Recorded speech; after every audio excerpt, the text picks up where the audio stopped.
been doing belly dance, aka Middle Eastern dance, since a long time now, since the early 80s.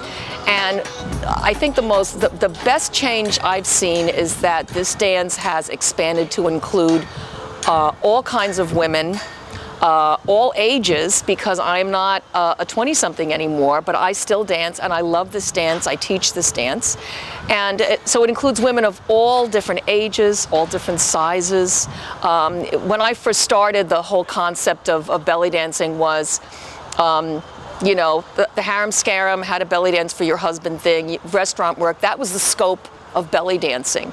It's so different now. We have community shows, we have festivals like Rakaza, Art of the Belly, where this dance is celebrated and has become its own art form. It's taken many years, but this dance is now an art form, much as flamenco and other world dances that we've seen so much. And that to me has been the most thrilling thing, to be a part of that, to have delved into all the aspects of Middle Eastern dance, the folkloric, North African, with some wonderful teachers, the most wonderful teachers in the world, fusion, and just pure belly dance.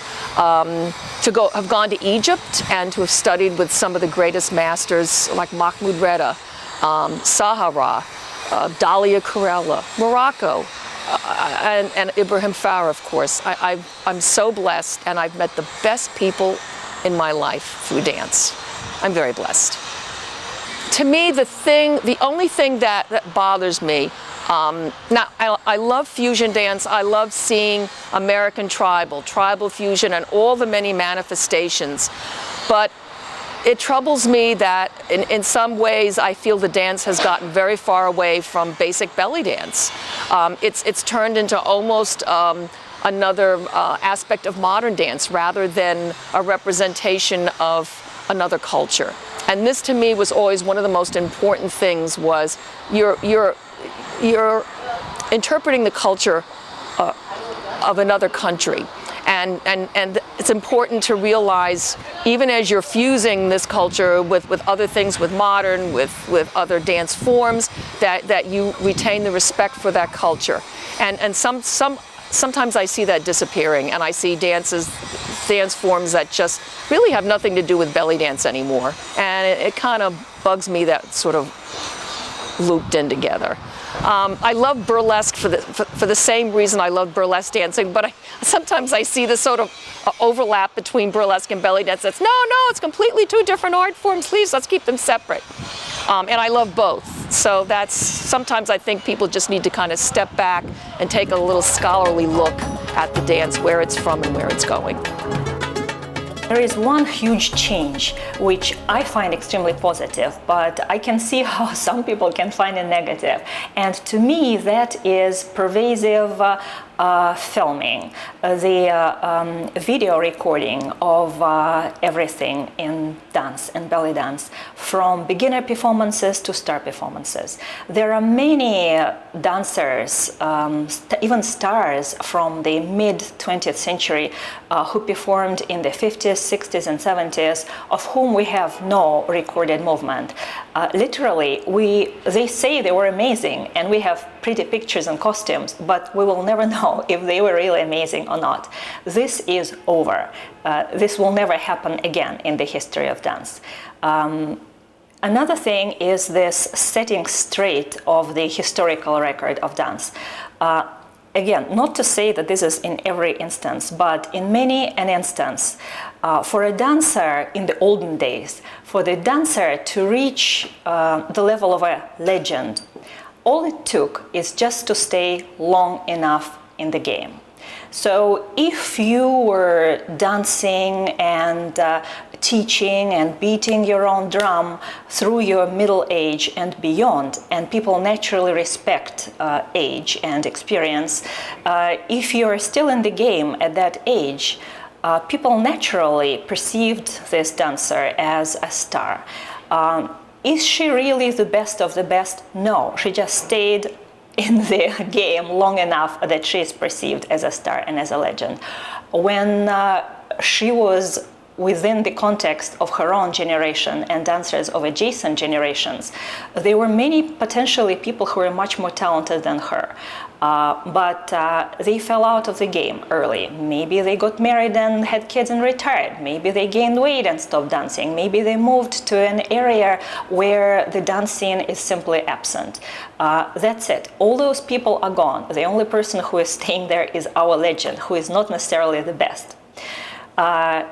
This is not going to happen again in the history of dance. Another thing where the record is being set straight is in arts and in dance too, there are many people who are, like top established figures of dance. But again, it's not necessarily that they are spectacular dancers. There are lots of people who are this type of a figure simply because they are good businesswomen of dance. They organize troupes, they run performances, they organize tours.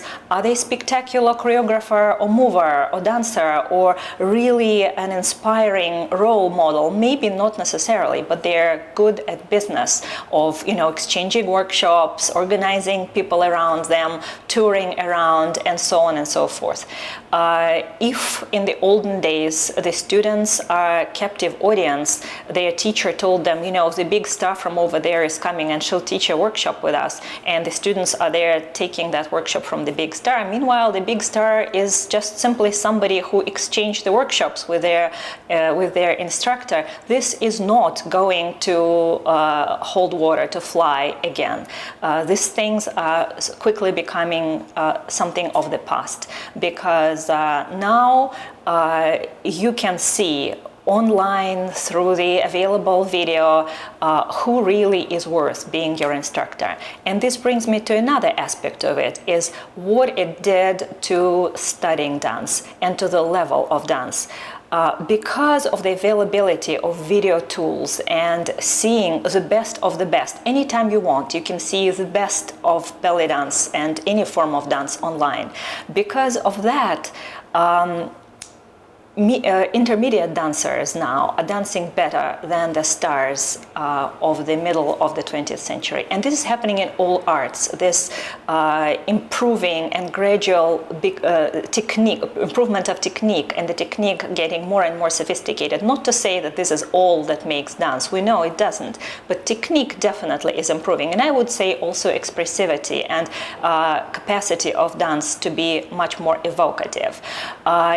Before, the dancer depended on her local instructor.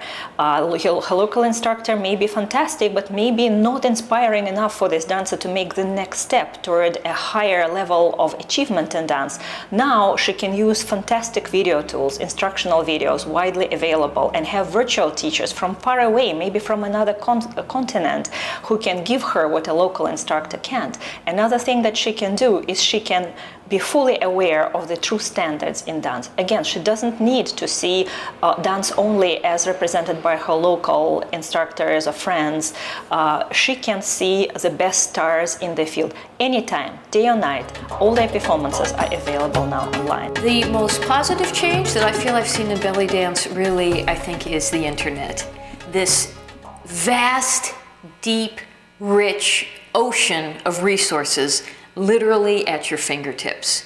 And when I think back to the dark ages of belly dance, which weren't really all that long ago, when trying to find any scrap of information about costumes, about history, about how to dance, it was like the search for the Holy Grail. You would comb through the library, be glued to the TV watching old movies, be trying to get your hands on old record albums, both to look at the covers and to hope they had liner notes that would teach you how to dance. And I remember one of my first teachers introducing me to Habibi magazine, and it was like a revelation. This whole magazine with pictures of dancers and articles about the dance and advertising. You could go, you couldn't necessarily buy a whole costume, but you could get your pre-beaded fringe, and that was just so exciting. And we fast forward to now, with the internet you can get your whole costume, at the click of a button. You can get any kind of prop, chamadons, whatever you want. You don't have to wait for someone to come back from Egypt with their spare suitcase loaded with goodies. In addition to that, if you don't have a local teacher, you can order DVDs. If you don't want to wait for the DVD, you have streaming downloads. If you don't want to pay any money, you go on YouTube and you get instruction for free. And also on YouTube, and this maybe to me is the greatest positive change, it is that unbelievable wealth, that just cornucopia of fantastic examples of great, great dancing, of every type of belly dance and every type of dance that there is. All these fabulous, fabulous examples that can come to you wherever in the world you are and whatever local resources you may or may not have. We're all on an equal playing field with being able to see just how beautiful this dance can be. In terms of what I think is the most negative change, I kind of have two ideas on this, and they are both things that come from the internet. We have this vast pool of resources, but I kind of feel people are consuming these resources rather indiscriminately. They are not exercising really good critical judgment. Just because it's on the internet doesn't mean that it's real, it's true, it's valid, it's beneficial, it's good. You have to kind of think critically in the sense of perhaps doing academic research. Consider the source. Is this a primary source? Is this a secondary source? Where is this information coming from? And then once you have identified that, what is the agenda of the person or entity that's presenting this information to you? Is there an agenda? Is there a bias in there? I think we think a little more critically when we're purchasing something because it's our money going out. But when it's information purporting to be historical or sociological or about the dance, we want to think about it. Is this real? Is this valid? And this then applies to dancers themselves. I mean, the internet, in particular social media, is such a tremendous forum for kind of creating your own personal fantasy. Look at how many people in our everyday lives are kind of living out their reality TV fantasies just in the media, and then apply that to dancers, to entertainers that have a real vested interest in what they're projecting. And this, you can have kind of deliberate misimplications of information going to out-and-out fabrications. Unless you know the dancer or her community, again, you might not necessarily know, is this information all valid? How are you going to judge it? And jumping this a little bit further with the consumption idea, on YouTube, which again, so valuable for artistic information, so valuable as a resource tool, but I kind of fear it is leading to a culture of replication, of duplication, rather than invention and rather than creation. I saw this recently doing some research onto folkloric dances, and I'm looking for Hagala, and I'm thinking, wait a minute, why is every single dance using the exact same song? Every single one. I'm like going out of my mind with this song. And I realized they're all going back to Mahmoud Reda, the great Egyptian choreographer, whose kind of life work was taking folkloric dances and music and elements and redrafting them into a stage, a Western stage idea, and also had Western dance ideas that helped to make it a more appealing and more marketable commodity. So he is a logical reference. You would expect people to reference him, but not to completely cookie cutter stamp, so many dances that were just so directly related to his work. Maybe we cut people a little bit of slack because, it's folkloric and you want to be authentic, and so you go to the authority. But taking it in a broader term, so many dancers, you get the impression that they're looking at all this beautiful imagery on YouTube, and the dancers of the moment, the hot dancers in any one of these genres of belly dance, and they're consuming the performances. So it's like, I want to shimmy like dancer A, I want ballet arms like dancer B, I'm going to do some side bends like dancer C.